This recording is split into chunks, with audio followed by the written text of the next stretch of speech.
Good morning. Welcome to another episode of The Conversation here on TOS TV Network, your digital first Pan-African news network. My name is Adesu Alsuyi, and I'm bringing you the show from Abuja, Nigeria's capital city. Today on The Conversation, we're going to be looking at something quite interesting. So there's been a lot of expectation from political parties as to what is expected of them ahead of the 2023 general election. And you think that, the pursuit of good governance in Nigeria should largely be focused on encouraging trustworthy and competent electoral candidates, regardless of what party they belong to. But what we have in Nigeria is electioneering campaigns that are largely focused on defamatory, derogatory, and largely bashing other members of the other party, a rival party, or an individual. And so today on The Conversation, we're going to be looking at electioneering and party politics in Nigeria. And to join me in having that conversation here in the studio is my regular, Chief Weze Honor. He's a politics and governance analyst. Good morning and welcome to the show. Good morning and thank you for having me. You're welcome. You're actually becoming regular on the show right now. Now. All right, let's just get into it. What would you say really is the problem? A lot of political parties would do anything, to actually actualize their interest of owning, and if they could monopolize, state power. And I had a guest on the show the other day, rather than talk about,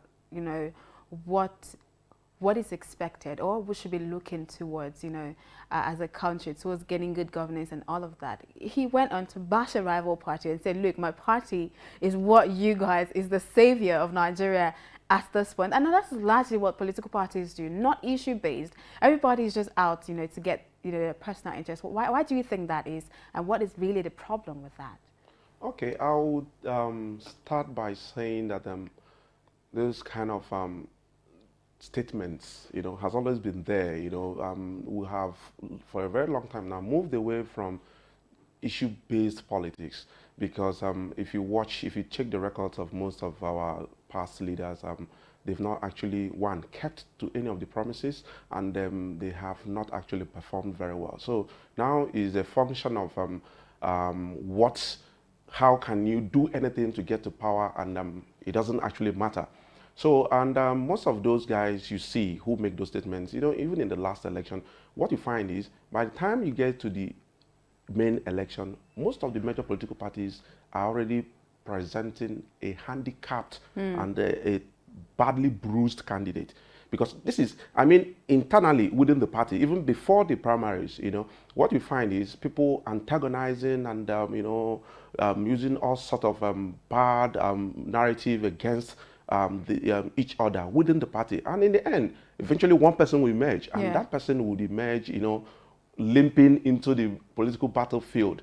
And in the end, there is no, because first of all, while we have this long, because in the Fourth Republic now, this is going to be the longest we'll have, a campaigning period to the election. So there are so many things that will take most politicians by surprise. And one of it is the effect of those kind of backbiting and those name calling and all that.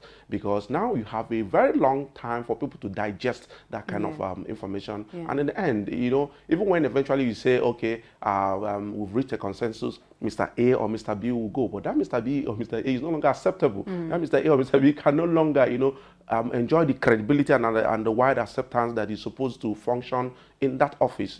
So it's going to be a very big problem at this show, and I don't think we are coming out of it soon, because that has always been a long trend in our political system where we shy away from issue-based and we begin to attack the persons and we begin to put irrelevant stuff out there. Okay, but let me bring it closer. What do you think? What do you make of this rivalry between the powerhouses, that's the PDP and the APC? There's been a lot of comparison. When it was when in government, we did way better than these people. But we and they know that it's just a recycling and reshuffling of the same set of people. So basically, it's the same. It's either they're migrating from this party to this party. The founding fathers moved from here to here. So it's the same persons that we have. But they understand this. But they would still go ahead and make it a party issue. Why is that it? You see, in Nigeria, we don't and we have never played in recent in the Fourth Republic ideology-based politics or campaigning, you know. So you can't, that's why you could find one APC in the morning and PDP in the night, and it's not a problem. But there's no change, you know, there's no difference between the two political parties, you know, they don't, what they stand for, you know, is just to win election. And most of them will win election and think of what we'll do with that power, you know, that we have. So when it has to do with whether APC or PDP, trust me, by every standard, I've always said it, you know, the PDP government, you know, under the Jonathan was a failure, you know, when compared to every standard of good governance. But a lot of Nigerians think otherwise. You know, and even those in PDP think otherwise. You know, yeah, you know, no, because we have to look at it very objectively, you know, as objectively as possible. Because, you see, what happens now under current APC administration is that they've so lowered the bar that we are beginning to think that PDP was fine. Like I said in my last interview, you know, that's in between that national amnesia kind of thing. We have forgotten what we suffered under PDP. You know, now with the current biting suffering that we are facing now, we are beginning to think, wow, if we had taken us back to PDP, it would have been better. But the thing is, we have moved away from that point now. So even if you bring PDP now, you know, it will still be the same unless we up our game, unless we put our best foot forward. You know, we can't continue. That's why I said last time that we must do everything possible to ensure political parties bring out their best. You know, we must do everything. Civil society organizations, we must come out to shoot down all the bad candidates now, because whether we like it or not, it's becoming so obvious that whoever that will produce the next president, you know, initially it was just between PDP and APC, but now the third force has come in. And the third force, you know, because you have major power blocks in this country, and Kano can never be, you know, pushed aside when you're talking about power blocks. And with NNPP, you know, coming up, and with the ethnic religious sentiments that will come if eventually APC will move their ticket or give their ticket to a southerner, then there is a big chance for that party. So now we are looking at, we have included them in the possible scheme of things, where we begin to say, okay, who are they? It begin to concern us how they run their stuff. You know, who are they putting forward? You know, because we must ensure that we don't go through these, you know, in the next 4-8 years. You know, it's that bad. The question is, if we continue going down like this, in the next 4 years, none of us will be here. You know, so it doesn't. So now, if you come to PDP, you know, PDP used to be the major opposition party, but you know, with what we are seeing now, PDP is almost coming at the national level, you know, becoming a mediocre opposition party. Because with trust me, PDP, they are not behaving like people who are listening to the masses. You know, opposition party is supposed to be a party that reflects the wishes and aspirations of the masses. But not party in Nigeria, actually. EFWA does listen to the masses. Yes, they don't. But, you know, when APC was in the opposition, they claimed and they appeared to have, you know, when subsidy, even when most of them knew that there was subsidy, government was, they said nothing was like subsidy. They were cashing in the ignorance of the masses. You know, they continue to tell you things and whip up sentiments, you know, go with the flow until we get there. So at least that is not the best way to do it, but at least PDP is supposed to go with the flow. They should see that, and they, you know, this, where we are as a nation now, it has touched both people at the top and people at the bottom. You know, so it's not about whether you are in government or you're not in government. It has touched everybody. So why is the opposition parties not reflecting that in the choices they make? You know, it doesn't actually matter who becomes. We are not looking at where the person is coming from now. Even when it is only fair to say that, you know, if we say we are one country and for the sake of national cohesion, you know, it should be only fair to say give power to the Southeasterners, you know. But beyond being limiting it to Southeast and the South, we want a candidate and want someone with credibility and with acceptability and with the technical know-how to drive this country forward. Yes, exactly. So that we have to come out of this, because we can't continue with this and we expect miracles to happen.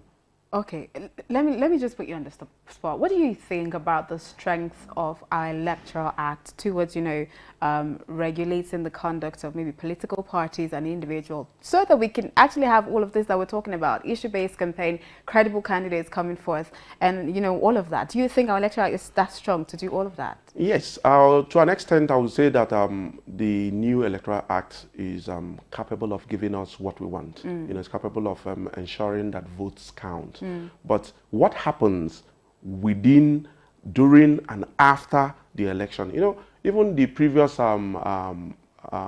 Electoral Act we had said had a provision that says that after the election, INEC as a regulator, you know, should demand for the financial expenditure of political parties and candidates in various elections. With that, you put to check how much they spend, you know, and to see if they comply with the law. But unfortunately, INEC has never performed that duty. So you see, when is our problem as a nation to an extent is not a function of us not having sufficient laws. Yes, most of our laws are supposed to be updated. They are no longer reflecting the current the current trend of events, and but we are supposed to. We have sufficient laws that, if applied as it were, then we can't we can't be where we are now. We are supposed to be better off, because even the old Electoral Act, you know, it has a provision that says that during election, you see, candidates, political parties, they have responsibility, and they have timetable. They have timetable that they're supposed to keep, you know, in the build before you get to the election. But unfortunately, we have all ignored that. That's why in the court you find pre-election matters taking dominance over even post-election matters, because the political parties get it all wrong before even the elections. Because now it's a function, we have all known that do everything in this country to get to power. And when you get to power, then let the opponent or your opposition go to court. And now we know what happens in court. People now shop for judgments here and there. And that there's no incentive to say, now don't do this and let the court decide. Then that's why you find more people die during the election. Because if we believe that courts can, you know, return back stolen mandates and right some wrongs, then there's no point killing anybody. Because, you know, allow them do whatever they want to do if they have to do that, you know, but after the election, you go to court. But do we trust our court enough to say that our courts will do justice to those things? We don't. You know, until we begin to have those institutions perform their constitutional duties and rights, then that's at that point we'll say, okay, it doesn't matter if someone slaps me, if someone does this, I will just get evidence and I'll go to court. And after the election, the court would decide. Okay. Unfortunately, that's the time that we have on the show. Thank you so much for joining me and sharing your thoughts with me on the conversation this morning. Thank you very much for this one. And thank you for joining me on the conversation this morning. Do not forget that you can be a part of the conversation across the social media platforms. It's TOS TV Network on Facebook, Twitter, Instagram. Just join the conversation, and then you can follow our channel on YouTube. It's TOS TV Network as well. And you can also stream our website, www.tostvnetwork.com, for news, stories, and happenings from across the world. My name again is Adesuwa Osuyi, and please join me tomorrow.